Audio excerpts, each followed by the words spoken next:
What we saw in the previous episode, now we will see the second episode. Howard Carter was standing in front of the door. Years of hard work, countless failures, and all the hopes of a last chance seemed to have come to an end in this one moment. But he knew that even a slight carelessness could ruin 1,000 years of history forever. So there was no rush. Every step had to be taken with great caution. Carter immediately sent a message to Lord Carnarvon, who was in England. In that message, he wrote that they had probably found a tomb that had been hidden from human eyes for centuries. Upon receiving the news, Lord Carnarvon did not delay a moment. He quickly set off for Egypt with his daughter Lady Evelyn. A few days later, when they reached the Valley of the Kings, preparations began again. Meanwhile, Carter had posted a guard in front of the door so that no one could enter, because he wanted to make sure that if it was really a royal tomb, it would be opened exactly as it had been closed 1,000 years ago. Finally, that historic day came, November 26, 1922. All eyes were on the closed door. Carter slowly removed a small piece of plaster to create a tiny hole. Warm air that had been trapped for centuries came out. The sight of air escaping from a completely sealed room for so long left everyone present speechless. Carter lit a candle and looked through the hole. At first, nothing was clearly visible. Slowly, his eyes began to adjust to the darkness. Just then, he saw golden flashes all around. From behind, Lord Carnarvon asked in an anxious voice, "Can you see anything?" After a few seconds of silence, Carter replied, "Yes, I can see extraordinary things." This one sentence became part of history. Then the door opened wider. Everyone slowly entered the first room. Their amazement at the scene inside seemed to have no end.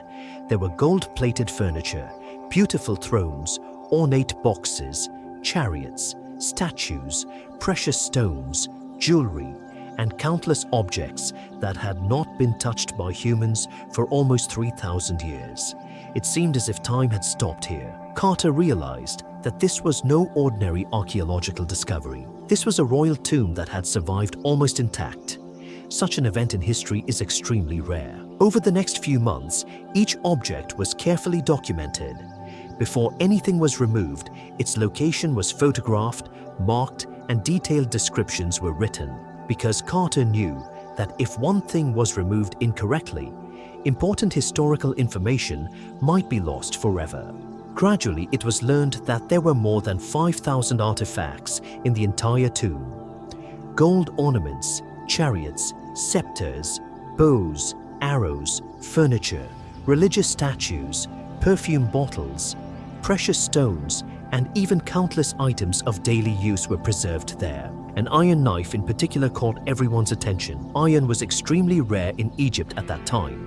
Modern scientific tests later revealed that the metal of the knife was probably collected from a meteorite. That is, thousands of years ago, people used metal from space to make royal weapons. In addition, more than 130 sticks were found. At first, researchers were surprised. Why would a young king need so many sticks? It was later assumed that Tutankhamun had physical problems with his legs and regularly used a stick to walk. But the most valuable discovery was still to come. After the first room, another sealed door was visible. Beyond that was the actual burial chamber. That part was also opened with great caution. Inside was a huge golden structure, inside which another coffin was placed. The outer coffin was removed, and then a third was revealed. The last coffin that came to light was made of pure gold. Inside it lay the young pharaoh Tutankhamun. On his face was the famous gold mask, one of the most famous archaeological artifacts in the world today. Researchers were amazed by the exquisite craftsmanship, blue stone decorations, and perfect craftsmanship. Even after more than 3,000 years, the mask was almost intact. The news of this discovery spread around the world in an instant. Pictures of Tutankhamun's tomb appeared on the front pages of newspapers in different countries around the world. An unprecedented curiosity arose among not only people interested in archaeology, but also among ordinary people. Everyone wanted to know, how had such a huge treasure been hidden for so many centuries? But amidst this excitement, a rumor slowly began to spread. Some locals began to say that the tombs of the ancient pharaohs should not be disturbed. They believed that disturbing the peace of the kings would bring terrible consequences. More excitement was created when some newspapers claimed that a warning was written at the entrance to the tomb. Anyone who awakens the pharaoh's sleep will be quickly killed. Although there was no reliable historical evidence to support this claim, it was enough to ignite the imagination of people who loved mysteries.